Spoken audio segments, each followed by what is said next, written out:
Hi friends, welcome back to my channel. ಎಲ್ಲರೂ ಹೇಗಿದ್ದೀರಾ? ಎಲ್ಲರೂ ಚೆನ್ನಾಗಿದ್ದೀರಾ ಅಂತೇಳಿ ಅಂದ್ಕೊಂಡಿದ್ದೀನಿ. ಇವತ್ತಿನ ನನ್ನ ಬ್ಲಾಗ್ ಬಂದುಬಿಟ್ಟು ಸ್ಪೆಷಲ್ ಬ್ಲಾಗ್ ಆಗಿರುತ್ತೆ. ಸೊ ಆಫ್ಟರ್ 16 ಇಯರ್ಸ್ ಮದುವೆ ಆದಮೇಲೆ ನಾನು ನಮ್ಮ ಮಾವನ ಊರನ್ನ ನನ್ನ ಬ್ಲಾಗಲ್ಲಿ ಶೇರ್ ಮಾಡ್ಕೊಳ್ತಾ ಇದ್ದೀನಿ. ಅಂದರೆ ನಾನು ಮುಂಚೆ ಅಂದರೆ ಅದೇ ಲಾಸ್ಟ್ ಟೈಮು ಅಜ್ಜಿ ಸಾವಾಗಿತ್ತಲ್ಲ, ಆವಾಗ ಹೋಗಿದ್ದೆ ಅಷ್ಟೇ. ಅದಕ್ಕೆ ಮೊದಲು ನಾನು ಹೋಗೇ ಇರಲಿಲ್ಲ ಊರಿಗೆ. ಆ ಟೈಮಲ್ಲಿ ನನಗೇನು ವೀಡಿಯೋ ಮಾಡ್ಕೊಳ್ಳೋಕ್ಕೆ ಇಂಟ್ರೆಸ್ಟ್ ಇರಲಿಲ್ಲ, ಇಷ್ಟನೂ ಇರಲಿಲ್ಲ. ಸೊ ಹಾಗಾಗಿ ನಾನು ವೀಡಿಯೋ ಮಾಡ್ಕೊಳ್ಳಿಲ್ಲ ಏನೂ. ಬಟ್ ಇವತ್ತು ಕಾರ್ಯ ಇದೆ ಅಲ್ವಾ, ಸೊ ಹೋಗ್ತಾ ಇದ್ದೀವಲ್ವ, ಹೇಗೂ ಹೋಗ್ತೀನಲ್ಲ, ಹಾಗೆ ಊರನ್ನು ಸ್ವಲ್ಪ ನಿಮಗೂ ಕೂಡ ಪರಿಚಯ ಮಾಡ್ಕೊಳ್ಳೋಣ. ನಮ್ಮ ಮಾವನ ಹುಟ್ಟಿ ಬೆಳೆದಿದ್ದು ಊರು, ನಾವು ಕೂಡ ಅಪರೂಪಕ್ಕೆ ನೋಡ್ತಾ ಇದ್ದೀವಿ. ಸೊ ಹಾಗಾಗಿ ಇವತ್ತು ಎಲ್ಲ ಹೋಗಿ ನೋಡ್ಕೊಂಡು ಬರೋಣ ಅಂಥೇಳಿ ಪ್ಲ್ಯಾನ್ ಮಾಡೇ ಹೊರಟಿದ್ದು. ನನ್ನ ಮಗನೂ ಕರ್ಕೊಂಡು ಹೋಗ್ಬೇಕಂತಿತ್ತು, ಬಟ್ ಲಾಸ್ಟ್ ಮೂಮೆಂಟಲ್ಲಿ ಅವನಿಗೆ ಜ್ವರ ಬಂತು. ಸೊ ಹಾಗಾಗಿ ಅವನಿಗೆ ಮನೆಯಲ್ಲೇ ಬಿಟ್ಬಿಟ್ಟು, ಜ್ವರ ಮೀನ್ಸ್ ಅವನಿಗೆ ಹೊಟ್ಟೆ ಅಪ್ಸೆಟ್ ಆಗಿತ್ತು. ಸೊ ಹಾಗಾಗಿ ಇನ್ನು ಅಲ್ಲೆಲ್ಲ ಕರ್ಕೊಂಡೋದ್ರೆ ಅದು ಕಷ್ಟ ಆಗಿಬಿಡುತ್ತೆ ಅಂದ್ಬಿಟ್ಟು ಮನೆಯಲ್ಲೇ ಇರ್ತೀನಿ ಅವನು ಆರಾಮಾಗಿ ಅಂತ. ಸೊ ಆರಾಮಾಗಿ ಮನೆಯಲ್ಲೇ ಬಿಟ್ಬಿಟ್ಟು ಬಂದೆ. ಹಾಗೆ ಬ್ಲಾಗ್ ಕೂಡ ಸ್ಟಾರ್ಟ್ ಮಾಡಿದ್ದೀನಿ. ವಿಡಿಯೋ ಇಷ್ಟ ಆದರೆ ಪ್ಲೀಸ್ ಲೈಕ್, ಕಮೆಂಟ್, ಶೇರ್ ಮಾಡೋದನ್ನು ಮರಿಬೇಡಿ. ಚಾನಲ್ಗೆ ಹೊಸಬರಾದರೆ ಪ್ಲೀಸ್ ನನ್ನ ಚಾನಲ್ನ ಸಬ್ಸ್ಕ್ರೈಬ್ ಮಾಡ್ಕೊಂಡು ನನಗೆ ಸಪೋರ್ಟ್ ಮಾಡಿ, ಆಯಿತಾ. ಇದು ಬಂದುಬಿಟ್ಟು ತಿಪ್ಪಕೊಂಡನಹಳ್ಳಿ ಡ್ಯಾಮ್, ತಿಪ್ಪಕೊಂಡನಹಳ್ಳಿ ಕೆರೆ ಡ್ಯಾಮ್. ಸೊ ಇಲ್ಲಿಂದ ಆಲ್ಮೋಸ್ಟ್ ಬೆಂಗಳೂರಿಗೆಲ್ಲ ನೀರು ಬರುತ್ತೆ ಅಂತ ಹೇಳ್ತಾರೆ. ಅವಾಗೆಲ್ಲ ತಿಪ್ಪಕೊಂಡನಹಳ್ಳಿ ಕೆರೆಯಿಂದನೇ ನಮಗೆ ನೀರು ಬರ್ತಾಯಿದ್ದು ಅಂತ. ಅಲ್ಲಿ ಹೋಗ್ತಾ ದಾರಿನಲ್ಲಿ ಆನ್ ದ ವೇ ನಮಗೆ ಈ ಒಂದು ಡ್ಯಾಮ್ ಕೂಡ ಸಿಗುತ್ತೆ. ಸೊ ಹಾಗೆ ವಿಡಿಯೋ ಮಾಡಿಕೊಂಡೆ. ಇಲ್ಲಿ ಸ್ವಲ್ಪ ರೋಡು ಕನ್ಸ್ಟ್ರಕ್ಷನ್ ನಡೀತಾ ಇದೆ, ಇನ್ನಿದೆ ಎಲ್ಲ ನಡೀತಾ ಇದೆ.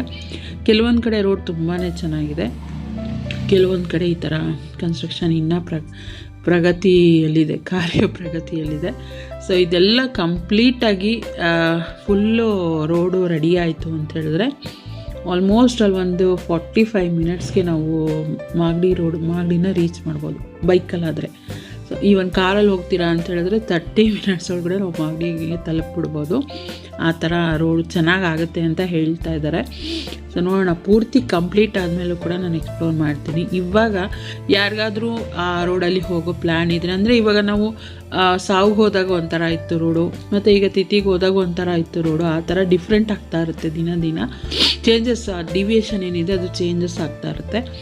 ಸೊ ಹಾಗಾಗಿ ಯಾರಾದರೂ ಆ ಕಡೆ ಓಡಾಡೋರಿಗೆ ಒಂದು ಸಣ್ಣ ಐಡಿಯಾ ಬರಲಿ ಅಂತ ಹೇಳ್ಬಿಟ್ಟು ನಾನು ಹೋಗ್ತಾ ಆನ್ ದ ವೇ ಎಷ್ಟು ಸಾಧ್ಯನೋ ಅಷ್ಟು ವ್ಯೂನ ನಾನು ವೀಡಿಯೋ ಮಾಡ್ಕೊಂಡು ಹೋದೆ. ಅದ್ರ ಜೊತೆಗೆ ಪ್ಲಸ್ ಪಾಯಿಂಟ್ ಇನ್ನೊಂದು ಏನಿತ್ತು ಅಂದರೆ, ನನ್ನ ಮಗನಿಗೂ ಕೂಡ ತೋರಿಸ್ಬೇಕಾಗಿತ್ತು. ಯಾಕೆಂದರೆ ಅವ್ನು ನಂಬ್ತಾನೆ ಇರಲಿಲ್ಲ. ಲಾಸ್ಟ್ ಟೈಮ್ ಹೋದಾಗಲೂ ಕೂಡ ರೋಡ್ ಚೆನ್ನಾಗಿಲ್ಲ ಕಣೋ ಅಂದರೆ, ಇಲ್ಲ ನಂಬೋದೇ ಇಲ್ಲ, ಎಲ್ಲ ಚೆನ್ನಾಗಿರುತ್ತೆ, ನೀವು ಸುಳ್ಳು ಹೇಳ್ತೀರಾ ನನ್ನ ಕರ್ಕೊಂಡು ಹೋಗೋಕ್ಕೆ, ಹಾಗೆ ಹಿಂಗೆ ಅಂತ. 2 ವೀಲರಲ್ಲಿ ಆಲ್ಮೋಸ್ಟ್ 3 ಜನ ಹೋಗೋದು ಕಷ್ಟನೇ. ಅದರಲ್ಲೂ ಅವನಿಗೆ ಹೊಟ್ಟೆ ಅಪ್ಸೆಟ್ ಇದರಿಂದ ಬಿಟ್ಟು ಹೋದ್ವಿ ನಾವು ಅವನಿಗೆ. ಇಲ್ಲಾಂದರೆ ಕರ್ಕೊಂಡು ಹೋಗೋದೇ ಅವ್ನು ಬರ್ತೀನಿ ಅಂತಲೇ ಕೂತ್ಕೊಂಡಿದ್ದು. ಹಾಗಾಗಿ ಅವನಿಗೂ ಗೊತ್ತಾಗುತ್ತೆ ಯಾವ ಥರ ಇದೆ ರೋಡು ಹೋಗ್ತಾ ದಾರಿನಲ್ಲಿ ಅಂತ. ಇನ್ನು ಕಾರ್ಗಳೆಲ್ಲ ಆಯಿತು ಅಂದರೆ ಸಂಜೆ ಟೈಮ್ ಕತ್ಲಾದ್ಮೇಲೆ ಬರೋದಂತೂ ಸಖತ್ ಕಷ್ಟ. ನಾವೇ ಲಾಸ್ಟ್ ಟೈಮು ಒಂದು ಡಿವಿಯೇಷನ್ ತಪ್ಪಿಬಿಟ್ಟು ಒನ್ ವೇ ರೋಡಿಗೆ ಹೋಗ್ಬಿಟ್ಟಿದ್ವಿ.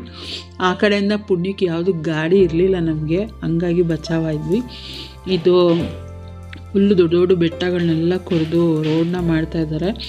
ಈಗೇನ ರಾಮನಗರ ಮೈಸೂರು ರೋಡೆಲ್ಲ ಮಾಡಿದ್ರಲ್ಲ, ಸೇಮ್ ಅದೇ ಥರನೇ ಮಾಡ್ತಾಯಿದ್ದಾರೆ. ಇದಿಷ್ಟು ರೋಡ್ ಪ್ರಾಬ್ಲಮ್ ಇದ್ದರೂ ಆಲ್ಮೋಸ್ಟ್ ಒಂದು 45 ಮಿನಿಟ್ಸ್ ಅಷ್ಟರಲ್ಲಿ ನಾವು ಮಾಗಡಿನ ತಲುಪಿದ್ವಿ 2 ವೀಲರಲ್ಲಿ. ಮಾರ್ನಿಂಗ್ ಆಗಿದ್ದರಿಂದ ಜಾಸ್ತಿ ಏನು ನಮಗೆ ಟ್ರಾಫಿಕ್ ಎಲ್ಲೂ ಸಿಕ್ಕಿಲ್ಲ, ಆರಾಮಾಗಿ ತಲುಪಿಬಿಟ್ವಿ. ಇನ್ನು ಮನೆಯಲ್ಲೇ ತಿಂಡಿ ಮಾಡ್ಕೊಂಡು ಹೋಗಿದ್ದರಿಂದ ನಾವೆಲ್ಲೂ ಕೂಡ ತಿಂಡಿಗಾಗಲಿ ಕಾಫಿಗಾಗಲಿ ಎಲ್ಲೂ ಕೂಡ ನಿಲ್ಲಿಸಿಲ್ಲ. ಇನ್ನು ಮಾಗಡಿ ತಲುಪಿದ ಮೇಲೆ ಅಲ್ಲಿಂದ 11 ಕಿಲೋಮೀಟರ್ ಆಗುತ್ತೆ ನಮ್ಮೂರಿಗೆ. ಸೊ ಇಲ್ಲಿ ನಾಗಮಂಗಲಗೂ ಕೂಡ ಇದೆ ದಾರಿ, ಬಟ್ ರೋಡ್ ಚೆನ್ನಾಗಿದ್ದರೆ ಹೋಗ್ಬೋದೇನೋ. ಈ ಮಾಗಡಿಯಿಂದ ಏನು ಊರಿಗೆ ಹೋಗ್ತೀವಲ್ವ, ಆ ರೋಡ್ ಅಂತೂ ತುಂಬಾ ಚೆನ್ನಾಗಿದೆ. ಹೇಳಬೇಕು ಅಂತ ಹೇಳಿದ್ರೆ ಎಲ್ಲೂ ಕೂಡ ಏನು ಡ್ಯಾಮೇಜಸ್ ಇಲ್ಲ, ಅಷ್ಟು ಚೆನ್ನಾಗಿದೆ ಆ ಹೈವೇ ಬಂದ್ಬಿಟ್ಟು. ನನಗಿಷ್ಟ ಆಯಿತು ಪರ್ಸ್ನಲಾಗಿ. ಊರಿರ್ಬೋದು, ಆ ರೋಡ್ ಇರ್ಬೋದು, ಅದೆಲ್ಲ ತುಂಬ ಇಷ್ಟ ಆಯಿತು ನನಗೆ. ಸುಮ್ಮನೆ ಹೋಗ್ತಾ ದಾರಿನಲ್ಲಿ ಒಂದಷ್ಟು ವೀಡಿಯೋ ಮಾಡ್ಕೊಳ್ಳೋಣ ಅಂಥೇಳಿ ನಂದು ಮಿರರಲ್ಲಿ ಕಾಣಿಸ್ತಾ ಇತ್ತು. ಸೊ ಹಾಗಾಗಿ ಮಾಡ್ಕೊಂಡಿದ್ದೆ ಅಷ್ಟೇ. ಏನು ಐಡಿಯಾ ಇರಲಿಲ್ಲ, ಬಟ್ ವೀಡಿಯೋ ಮಾಡುವಾಗ ಮಿರರಲ್ಲಿ ಕಾಣ್ತಿತ್ತು ಅಂದರೆ ಜಸ್ಟ್ ಒಂದು ಕ್ಲಿಪ್ಪಿಂಗ್ ತೊಗೊಂಡೆ. ಇವೆಲ್ಲ ಒಂದು ಮೆಮೊರಿ ಇರುತ್ತೆ. ನಾವೇ ಒಂದು ದಿನ ತೆಗೆದು ನೋಡಿದಾಗ ಈ ಥರ ಎಲ್ಲ ಹೋಗಿದ್ವಿ ಮಾಡಿದ್ವಿ, ಅದೆಲ್ಲ ಒಂದು ಇದಿರುತ್ತಲ್ವ. ಸೊ ಹಾಗಾಗಿ ಅಲ್ಲಿಂದ ಊರೊಳಗಡೆ ಎಂಟ್ರಿ ಕೊಟ್ವಿ. ಸೊ ಅಲ್ಲಿ ಬಂದ್ಬಿಟ್ಟು ಹೂಕೋಸು ಏನೋ ಹಾಕಿದ್ರು. ಅಲ್ಲಿ ಫೋಟೋ ಹಾಕಿದರು. ಅದನ್ನು ಕವರ್ ಮಾಡಬಾರ್ದು ಅಂತೇಳಿ ಎಷ್ಟು ಟ್ರೈ ಮಾಡಿದೆ ಗೊತ್ತಾ ನಾನು. ಇದಂತೂ ಆಲ್ಮೋಸ್ಟ್ ಇವಾಗ ಬ್ಯಾಂಗ್ಳೂರಲ್ಲಿ ಎಲ್ಲಿ ಮನೆ ಕಟ್ತಿರ್ತಾರೋ ಅಲ್ಲೆಲ್ಲ ನೀವು ಆ ಫೋಟೋ ನೋಡ್ಬೋದು.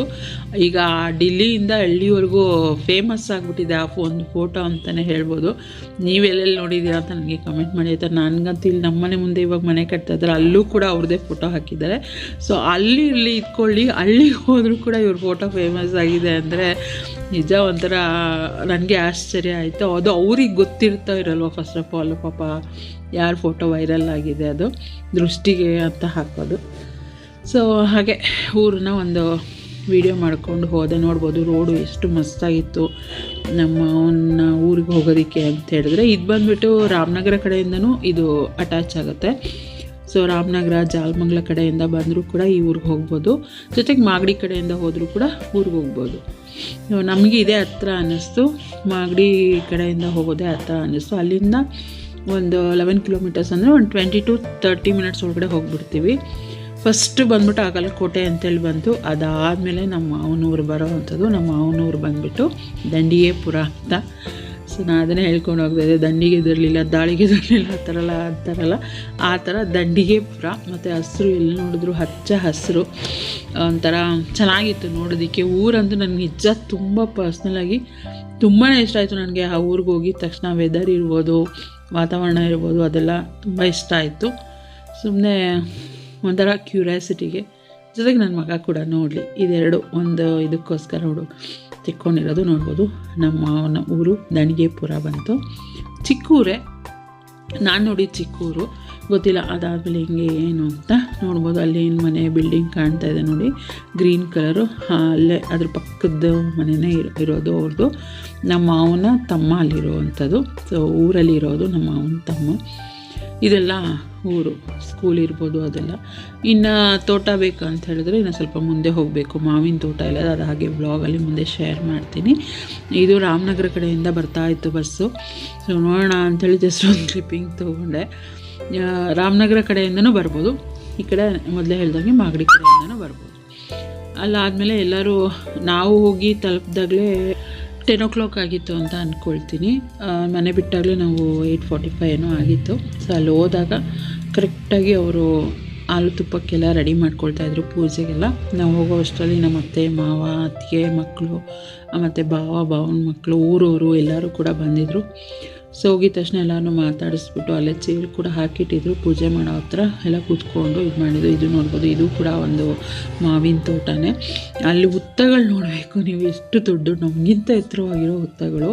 ಇವಾಗಂತೂ ಎಲ್ಲೂ ಕಾಣಿಸೋದೆಲ್ಲ ಬಿಡಿ, ನನಗಂತೂ ಅಪರೂಪ ಆಗಿಬಿಟ್ಟಿದೆ ಹುತ್ತ ನೋಡೋದೆ. ಅದು ಅಷ್ಟಷ್ಟು ಎತ್ತೆತ್ರ. ನಾವೆಲ್ಲ ಚಿಕ್ಕವರಿದ್ದಾಗ ತುಂಬ ನೋಡ್ತಾ ಇದ್ವಿ. ಅಲ್ಲಿ ಪೂಜೆ ಎಲ್ಲ ಆಯಿತು, ಹಾಲು ತುಪ್ಪ ಎಲ್ಲ ಬಿಟ್ಬಿಟ್ಟು ಮನೆಯಲ್ಲೂ ಕೂಡ ಧೂಪ ಹಾಕಬೇಕು. ಸೊ ಮನೆಯಲ್ಲಿ ಹೋಗಿ ಎಲ್ಲರೂ ಪೂಜೆ ಮಾಡಿ ಧೂಪ ಕೂಡ ಹಾಕಿದ್ವಿ. ಜಸ್ಟ್ ಒಂದು ಕ್ಲಿಪ್ಪಿಂಗ್ ತೊಗೊಂಡೆ ಅಷ್ಟೇ, ನಾನು ಜಾಸ್ತಿ ಏನೂ ತೊಗೊಳ್ಳಿಲ್ಲ. ಇವ್ರು ಬಂದ್ಬಿಟ್ಟು ನಮ್ಮ ಅವನ ಕೊನೆಯ ತಮ್ಮ. ನಮ್ಮ ಮನೆ ಪಕ್ಕದಲ್ಲಿ ಮನೆ ಕಟ್ಟಿದ್ದಾರೆ ನೋಡಿ, ಗೃಹಪ್ರವೇಶದ ಬ್ಲಾಗೆಲ್ಲ ಹಾಕಿದ್ದೆ ಲಾಸ್ಟ್ ಟೈಮ್. ಸೊ ಅದು ಅವ್ರದ್ದೇ ಮನೆ. ಅವರಲ್ಲಿ ಮಾತಾಡ್ಸಿದ್ರು, ಮಾತಾಡ್ಕೊಂಡು ನಾನೇ ಮಾಡಿದ್ದೀನಿ ಗೊತ್ತಾ, ಮೊಬೈಲ್ನ ಜೋಬಾಗಿ ಹಾಕ್ಬಿಟ್ಟಿದ್ದೀನಿ.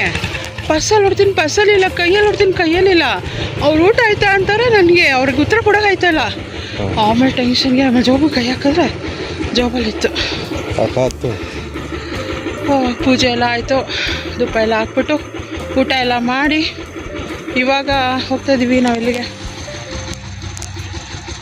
ಎಲ್ಲಿಗೆ ತೋಟಕ್ಕೆ, ಮಾವಿನ ತೋಟಕ್ಕೆ ಹೋಗ್ತಾಯಿದ್ದೀವಿ ಇವಾಗ. ಮಾವಿನ ತೋಟಕ್ಕೆ ಏರಿಯಾ ಚೆನ್ನಾಗಿದೆ, ಊರು ಚೆನ್ನಾಗಿದೆ. ಊರು ಇಲ್ಲಿ ಸಾವಿರ ಕಾರ್ನ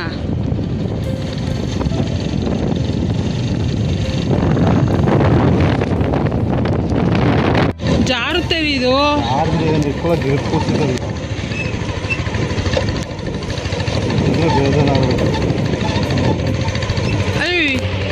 ಬೀಳ್ಸ್ಬಿಟ್ಟು ಆಮೇಲೆ ಅಮಾವಾಸ್ಯೆ ಇವತ್ತು. ನನ್ನ ಮಗನಿಗೆ ತೋರ್ಸೋಕ್ಕಿದೆಲ್ಲ ವೀಡಿಯೋ. ನಾವು ಕಣ ಮಾಡೋರು, ಕಣ ರಾಗಿ ಕಣ ಅಲ್ವ ಅದು ಪಪ್ಪ? ಇಲ್ಲ ಆಗುತ್ತಾ ಪಪ್ಪ ಇಲ್ಲಿ? ಆಯ್ತು ಬಾಬಾ, ಯಾಕೆ ನಾವು ಬಂದಿದ್ದೀವಿ ನಮ್ಮ ಮಾವಿನ ತೋಟಕ್ಕೆ. ನನ್ನ ಮಗ ಪಾಪ ಇದೆಲ್ಲ ತುಂಬ ಮಿಸ್ ಮಾಡ್ಕೋತಾನೆ. ಅಟ್ಲೀಸ್ಟ್ ನಾನು ವೀಡಿಯೋದಲ್ಲಾದರೂ ನೋಡಲಿ ಅಂದ್ಬಿಟ್ಟು ಇದೆಲ್ಲ ವೀಡಿಯೋ ಮಾಡ್ಕೋತಾ ಇದ್ದೀನಿ. ಅವನು ಪಾಪ ಹುಟ್ಟಿದಾಗಿಂದ ಇದುವರೆಗೂ ಅವನು ಈ ಊರಿಗೆ ಬಂದಿಲ್ಲ. ನಾನು ಮದುವೆ ಆದಾಗಿಂದ ಇವಾಗಲೇ ಅಜ್ಜಿ ಸತ್ತಾಗಲೇ ನಾವು ಊರಿಗೆ ಅಂತ ಬಂದಿರೋದು. ಹಂಗಾಗಿ ಎಲ್ಲಿ ಹಿಂಗಿದೆ ಇದೆಲ್ಲ ನೋಡಲಿ ನನ್ನ ಮಗ ವೀಡಿಯೋದಲ್ಲಿ ನೋಡಲಿ. ಆಮೇಲೆ ನೋಡ್ಬೋದು ಗೊತ್ತಾ, ಈ ಥರ ಬೆಂಗಳೂರಲ್ಲಿ ಇವಾಗ ಸಿಗೋದಿಲ್ಲ. ಅವಾಗೆಲ್ಲ ಇರ್ತಾಯಿತ್ತು ಊರುಗಳ ಕಡೆ ಹೋಗುವಾಗೆಲ್ಲ. ಬಟ್ ಈ ಥರ ಇವಾಗ ಹುತ್ತಗಳು ನೋಡೋದೇ ಅಪರೂಪ. ಇಷ್ಟು ದೊಡ್ಡ ಹುತ್ತ ನಮಗಿಂತ ಹೈಟ್ ಇದೆ ಹುತ್ತ. ಅಲ್ಲಿ ನಿಲ್ಲಿಸ್ಬಿಟ್ಟು ಗಾಡಿನ ಒಳಗಡೆ ನಡ್ಕೊಂಡು ಹೋಗ್ತಾ ಇದೀವಿ. ಇಲ್ಲೆಲ್ಲ ಏನೋ ಬೇಲಿ ಗಿಡ ಎಲ್ಲ ಬೆಳೆದ್ಬಿಟ್ಟೈತೆ. ನೆಕ್ಸ್ಟ್ ಟೈಮ್ ಯಾವಾಗಾದ್ರು ಫ್ರೀ ಮಾಡಿಕೊಂಡು ನನ್ನ ಮಗನ ಈ ಊರಿಗೆ ಕರ್ಕೊಬರ್ಬೇಕು. ಕರ್ಕೊಂಡು ಬಂದು ಅವ್ನಿಗೆಲ್ಲ ತೋರಿಸ್ಬೇಕು. ಇಲ್ಲಿ ಅವ್ರ ಅಪ್ಪಾಜಿ ಊರು, ನಮ್ಮ ಮಾವ ಹುಟ್ಟಿದೂರು ಅಂತ. ಅವ್ರು ಬರ್ತಾ ನಾವು ತೋಟ ನೋಡೋಕೆ ಬಂದ್ವಾ, ನಾವು ಮನೆಗೆ ಹೊರಟಿದ್ದೀವಿ ಅಂದ್ಬಿಟ್ಟು ತಿಂಡಿ ಕರೆದ್ಬಿಟ್ಟು ತಿಂಡಿ ಕೊಟ್ಟರು. ಅದನ್ನ ಹಂಗೆ ಎಡ್ಕೊಂಡು ಬರ್ತಾಯಿದ್ದೀನಿ. ಸೊ ಹೆಂಗಿದೆ ಮಾವಿನ ತೋಟ ತೋರಿಸ್ತೀನಿ ನೋಡಿ. ಟಡಾ ನೋಡಿದೆ ಮಾವಿನ ತೋಟ. ಎಷ್ಟಿದೆ ರೀ ಇದರಲ್ಲಿ? ಹಾಂ ಹಾಂ ಎಷ್ಟು? 2 ಎಕರೆ ಇದೆಯಂತೆ. ಇಲ್ಲಿಂದ ಎಲ್ಲಿವರೆಗೂ ಇದೆ? ಹಾಂ 2 ಎಕರೆ ಇದೆಯಂತೆ. ಗೊತ್ತಿಲ್ಲ ಇಲ್ಲಿಂದ ಇನ್ನೆಷ್ಟು ದೂರ ಇದೆ ಅಂತ. ನಾನು ಕಿವಿಗೆ ಹತ್ತಿಕೊಂಡಿರೋದಕ್ಕೆ. ಹಾಂ ಏನ್ರಿ ಇದೆಯಾ? ಅಲ್ಲ ಇದೆ ಸರಿ, ನನಗೆ ಕಿವಿಗೆ ಹತ್ತಿಕೊಂಡಿರೋದಕ್ಕೆ ಕೇಳಿಸ್ತಾನೆ ಇಲ್ಲ. ನೋಡ ಬನ್ನಿ ಒಳಗಡೆ ಹೋದರೆ ಏನಿರುತ್ತೆ. ಮಾವಿನ ಗಿಡ ಇದೆ. ಇನ್ನು ಏನಂತಾರೆ ಹೂವಾಗಿದೆ ಅಷ್ಟೇ, ಇದು ಬಿಟ್ಟಿಲ್ಲ. ಬನ್ರಿ ಒಂದು ಫೋಟೋ ತೆಕ್ಕೊಳ್ಳೋಣ.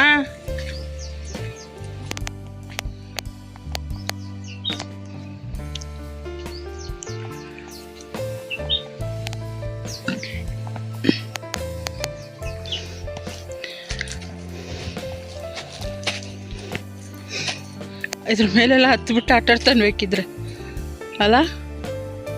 ಅವನಿಗಿಷ್ಟ ಶಿಶಿರಿಗೆ ಈ ಥರದ್ದೆಲ್ಲ ಆಟಾಡೋಕ್ಕೆ. ನನ್ನ ಮಗನಿಗೆ ಇಷ್ಟ ಈ ಥರ ತೋಟದೊಳಗಡೆ ಬರೋದು ನೋಡೋದು. ಓ ಈ ಬ್ರಾಂಚಸ್ ಆ ಥರದ್ದೆಲ್ಲ ಇದ್ರೆ ಹತ್ಬಿಟ್ಟು ಮಾವಿನಕಾಯಿ ಕೀಳೋದು ಅವೆಲ್ಲ ಇಷ್ಟ ನನ್ನ ಮಗನಿಗೆ. ಹಾಂ ಬೋರ್ ಹಾಕ್ಸೈತಾ? ಹಾಂ ನೀರೇ ಬರುತ್ತಾ? ಬೋರ್ ಹಾಕ್ಸೈತೆ ನೀರು ಬೆಳೆಯಲ್ವಂತೆ. ಹಾಂ ಭತ್ತ ಬೆಳೀತಾ ಇದ್ರು ಅವಾಗಿತ್ತು ಬೋರು. ಅವಾಗ ನೀರಿತ್ತು ಭತ್ತ ಬೆಳೀತಾಯಿದ್ರು. ಇವಾಗ ನೀರಿಲ್ಲ, ಮಾವಿನಕಾಯಿ ಗಿಡ ಹಾಕಿದ್ದಾರೆ.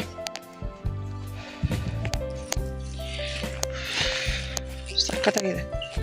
ಬಿಸಿಲು ಜಾಸ್ತಿ ಇದೆ. ಬಿಸಿಲು ಪ್ಲಸ್ ಮರಗಳ ಕೆಳಗಡೆ ಹೋದರೆ ನೆರಳು ಕೂಡ ಇದೆ. ಥರ ಖುಷಿಯಾಗುತ್ತೆ ನೋಡೋಕ್ಕೆ. ಮುಟ್ರೆ ಮುನಿ ಸೊಪ್ಪು, ಮುಟ್ರೆ ಮುನಿ ತೋರಿಸ್ತೀನಿ.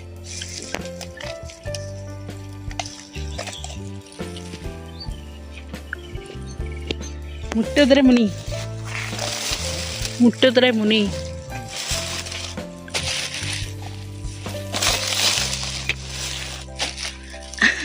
ಹೆಂಗ್ ಸೆನ್ಸ್ ಆಗುತ್ತಲ್ಲ ಅದಕ್ಕೆ.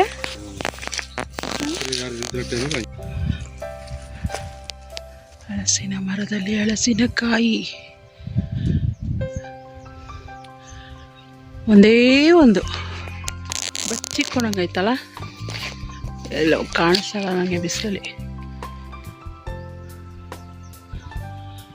ನಾನು 3-4 ತಿಂಗಳು ಹೋದ್ರೆ ಕಾಯಿಗಳು ಬಿಟ್ಟಿರ್ತೀವಿ.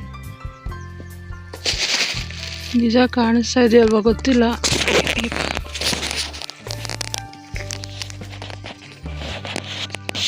ವಿಡಿಯೋದಲ್ಲಿ ಕಾಣಿಸ್ತಾ ಇದೆಯಲ್ವಾ ಗೊತ್ತಿಲ್ಲ. ಬಟ್ ಒಂದೇ ಒಂದು ಹಲಸಿನಕಾಯಿ ಬಿಟ್ಟಿದೆ. ಬಿಸಿಲಲ್ಲಿ ಕಾಣ್ತಲ್ಲ ನನಗೆ.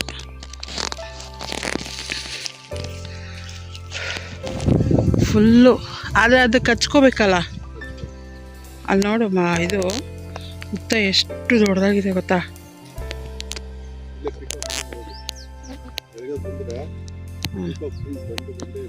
ಹೌದಾ, ಅದಕ್ಕೆ ಒಂದು ಇದು ಸಿಕ್ಕೈತೆ, ಫೆದರ್, ಪಿಕಾಕ್ ಫೆದರ್ ಸಿಕ್ಕೈತೆ.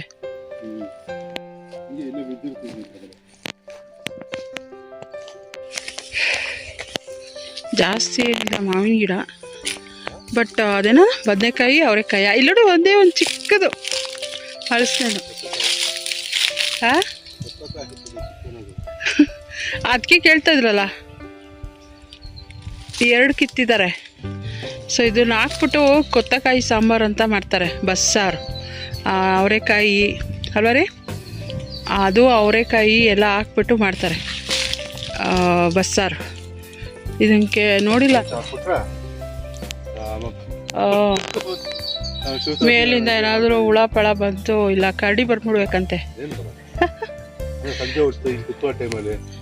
ಅಂದ್ರೆ ಏನು ಗೊತ್ತಾ, ಇದು ತುಂಬ ಒಳಗಡೆ ಥರ ಆ ಥರ ಇಲ್ಲ, ಇದು ಮೇನ್ ರೋಡಿಗೆ ಅಟ್ಯಾಚ್ ಆದಂಗಿದೆ. ಹಂಗಾಗಿ ಏನು ಅಷ್ಟೊಂದು ಭಯ ಆಗಲ್ಲ. ಗಾಡಿ ನಿಲ್ಲಿಸ್ಬಿಟ್ಟು ಬಂದರೂ ಎಮರ್ಜೆನ್ಸಿಗೆ ಓಡೋ ಗಾಡಿ ಎತ್ಕೊಂಡು ಎಸ್ಕೇಪ್ ಆಗ್ಬಿಡ್ಬೋದು. ಪಾಪ ನಡಿ ಹೋಗೋಣ, ಚಿರತೆ ಅಂತ ಈ ಇದರಲ್ಲಿ ಜಾಸ್ತಿ. ನಡಿ, ನಂಗೆ ಭಯ ಆಗ್ತೈತಿ ಇವಾಗ.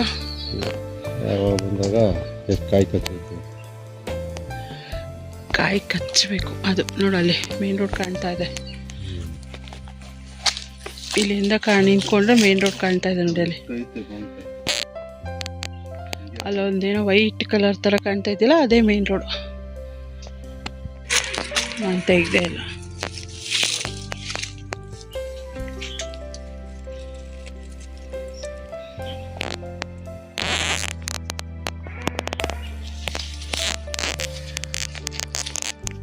ಇಲ್ಲಿ ಇನ್ನೊಂದೇನಂದರೆ ಚಿರತೆಗಳ ಕಾಟ, ಅದಕ್ಕೆ ಭಯ ಆಗ್ತಾ ಇದೆ. ಇವಾಗ ನೆನಪಾಯ್ತು, ಯಾವ ಟೈಮ್ ಆದ್ರೇನೋ ಹೇಳಿಲ್ವಾ ಅವಾಗ ಹನುಮಯ್ಯ ಚಿಕ್ಕಪ್ಪ ಹೇಳಿರ್ಲಿಲ್ವಾ, ಮಧ್ಯಾಹ್ನ ಟೈಮು ಒಲೆ ಅದನ್ನು ಹುಲ್ಲೋರೆ ಎತ್ಕೊಂಡು ಬರೋ ಟೈಮಲ್ಲಿ ಎದುರುಗಡೆ ಕಾಣಿಸ್ಬಿಡ್ತು ಅಂತ. ಸಂಜೆ ಅಂದರೆ ಅದೇ ಒಂದು 2-3 ಗಂಟೆ ಆ ಥರ ಟೈಮಲ್ಲಿ ಹುಲ್ಲೋರೆ ಎತ್ಕೊಂಡು ಬರಬೇಕಾದ್ರೆ ಕಾಣಿಸ್ತಂತೆ ಎದುರುಗಡೆ ಚಿರತೆ. ಅವ್ರಿಗೆ ಏನು ಮಾಡಬೇಕೋ ಗೊತ್ತಾಗಿಲ್ಲ, ಫುಲ್ ಸ್ಟನ್ ಆಗಿಬಿಟ್ಟಿದ್ದಾರೆ. ಇಲ್ಲೊಂದು ಫೋಟೋ ತಗೊಳ್ಳೋಣ ಬನ್ನಿರಿ. ಸ್ಟನ್ ಆಗಿಬಿಟ್ಟು ನಿಂತ್ಕೊಂಡ್ಬಿಟ್ಟಿದ್ದಾರೆ. ಪಾಪ ದೇವ್ರ ದಯೆ ಅಂತ ಏನೋ ಅವ್ರಿಗೇನು ಮಾಡಿಲ್ವಂತ, ಹಂಗೆ ಹೊರಟೈತಂತೆ ಅದು. ಸುಮ್ಮನೆ ನಮ್ಮ ಮಾವ ಹೇಳ್ತಾಯಿದ್ರು. ಭಯ ಆಗುತ್ತಪ್ಪ, ಭಯ ಆಗುತ್ತೆ. ನಾನು ಅಲ್ಲ, ಇವಾಗ ಏನಾದ್ರು ಚಿರತೆ ಬಂದರೆ ಹೇಳ್ತೀನಿ, ನಮ್ಮನ್ನು ತಿನ್ಬೇಡಪ್ಪ, ಅಲ್ಲಿ ಮಟನ್ ಚಿಕನ್ ಎಲ್ಲ ತುಂಬ ಹಾಕಿದ್ದಾರೆ, ಅಲ್ಲಿ ಹೋಗ್ಬಿಡ್ತೀನಿ, ನಮ್ಮನ್ನು ಬಿಟ್ಬಿಡು ಅಂತೀನಿ. ಬಾ, ನಿನಗೆ 2 kg ಅಲ್ಲ 3 kg ಬೇಯಿಸಿರೋ ಮಟನ್ ತಿನ್ನಲ್ಲ ಅದು, ಅದೇನಿದ್ರು ಫ್ರೆಶ್. ಅದಕ್ಕೇನೋ ಹೇಳ್ತಾರೆ. ನನ್ನ ಮಗನಿಗೆ ಓದಿಸಿದೆ ಅವನಿಗೆ ಕ್ಲಾಸಲ್ಲಿ. ಅಂದರೆ ಅವು ತುಂಬ ಕೊಳ್ತಿರೋದು ಅದೆಲ್ಲ ತಿನ್ನಲ್ಲ. ಏನಂತಾರೆ, ಬಿಸಿ ಬಿಸಿ ರಕ್ತ ಇರಬೇಕು ಅದಕ್ಕೆ ಕುಡಿಯೋದಕ್ಕೆ. ಫ್ರೆಶ್ ಮಟನ್ ಅಥವಾ ಫ್ರೆಶ್ ಬ್ಲಡ್ ಆ ಥರ ಹೇಳ್ತಾರೆ. ಅದಕ್ಕೇನೋ ಹೇಳ್ತಾರೆ ಅದಕ್ಕೆ. ಸುಮ್ಮನೆ ಹಾಗೆ ತೋಟ ನೋಡ್ಕೊಂಡು ಬಂದ್ವಿ. ಮಾವಿನಕಾಯಿಗೆ ಇಟ್ಬಿಟ್ಟಿದೆ ಅಷ್ಟೇ ಪೀಚು. ಮಾವಿನಕಾಯಿ ಸೀಸನ್ ಬರುತ್ತಲ್ಲ, ಯುಗಾದಿ ಟೈಮಲ್ಲಿ ಬಂದರೆ ಆವಾಗ ಮಾವಿನ ಹಣ್ಣೆಲ್ಲ ಸಿಗುತ್ತೆ. ಇದು ಹುತ್ತ. ಇದು ನಮ್ದು ಅನ್ಕೊಂಡಿದ್ದೆ. ಇದೂ ನಮ್ದು ಅನ್ಕೊಂಡಿದ್ದೆ. ಯಾಕೋ ಚೆನ್ನಾಗಿದೆ. ಈ ಕಡೆ ತೆಂಗಿನ ತೋಟ.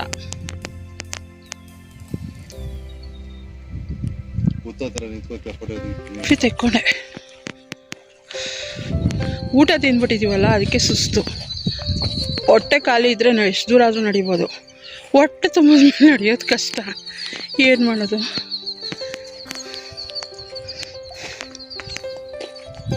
ಇಲ್ಲಿಂದ ಹೋಗಿ ಅಲ್ಲಿ ಮನೆಯವ್ರನ್ನೆಲ್ಲ ಒಂದ್ಸಲ ಮೀಟ್ ಮಾಡಿ ಹೊರಡೋದು.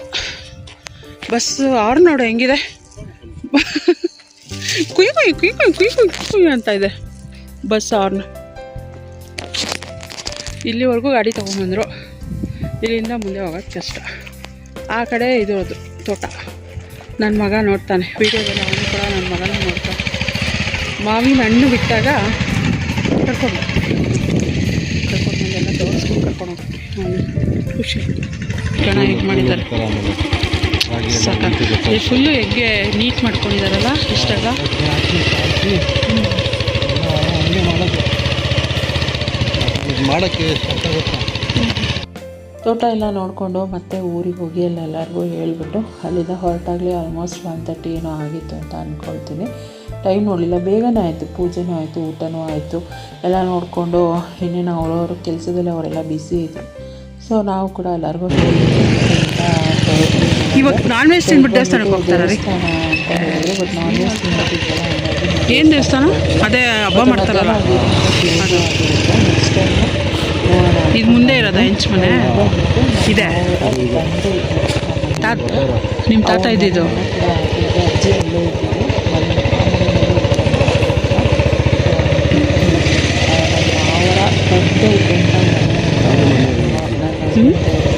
ಅಲ್ಲೇ ಇದ್ದಿದ್ದು, ಆಮೇಲೆ ಎತ್ಕೊಂಡ್ಬಂದು ಅಲ್ಲಿ ಖುಷಿ ಆಯಿತು ನೋಡಿಕೊಂಡು.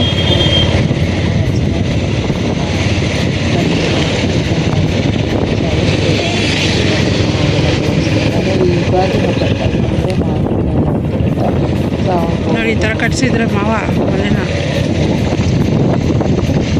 ಮತ್ತು ಮನೆಗಳು ಕೂಡ ಅಷ್ಟೇ ತುಂಬ ಚೆನ್ನಾಗಿ. ಈ ಥರನೋ ಇಲ್ಲ ಈ ಥರನೋ ನಾವೆಲ್ಲ ಹೋಗಬೇಕು ಅನ್ನೋದು ಅವ್ರಿಗೂ ಕೂಡ ತುಂಬಾ ಇಷ್ಟ ಇತ್ತು. ಸೊ ನೋಡ ಇನ್ನು ಫ್ಯೂಚರಲ್ಲಿ ಯಾವಾಗಾದರೂ ಆದರೆ ಅದು ಸಾಧ್ಯ ಆದರೆ ಅದನ್ನು ಕೂಡ ಶೇರ್ ಮಾಡ್ಕೊಳ್ತೀನಿ. ಅಲ್ಲಿಂದ ಬರ್ತಾ ಒಂಥರ ಹಳ್ಳಿ ಜೀವನ ಎಷ್ಟು ಚೆನ್ನಾಗಿರುತ್ತಲ್ಲ. ಒಂದು ಆಟೋದಲ್ಲಿ 3 ಜನ ಕುತ್ಕೊಂಡು ಮಾತಾಡ್ಕೊಂಡು ಹೋಗ್ತಾಯಿದ್ರು, ಅದೆಲ್ಲ ನೋಡಿ ಖುಷಿ ಆಯಿತು.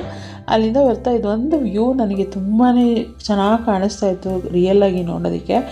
ಬಟ್ ವಿಡಿಯೋದಲ್ಲೇನು ಅಷ್ಟು ಚೆನ್ನಾಗಿ ಬಂದಿಲ್ಲ. ಸುತ್ತ ಬೆಟ್ಟ ಮಧ್ಯದಲ್ಲಿ ನಾವಿದ್ದೀವಿ ಅನ್ನೋ ಥರ ಫೀಲ್ ಆಗ್ತಾಯಿತ್ತು ನನಗೆ. ಹಾಗಾಗಿ ಜಸ್ಟ್ ಒಂದು ಕ್ಲಿಪ್ಪಿಂಗ್ನ ತೊಗೊಂಡೆ. ಶಿಶಿರ್ ಇಲ್ಲಿ ನೋಡು, ತೇರ್ ತಕಣೋ ಅಲ್ಲಿ ಹಾಕಿಸ್ಕೊಳ್ಳಿಲ್ಲ, ಅದಕ್ಕೆ ಮುಖ ಬಿತ್ತಾ ಇಲ್ವಾ? ಬಿತ್ತಾ? ಟೈಮ್ ಬಂದ್ಬಿಟ್ಟು 3:30 ಏನೋ ಆಗ್ತಾಯಿದೆ.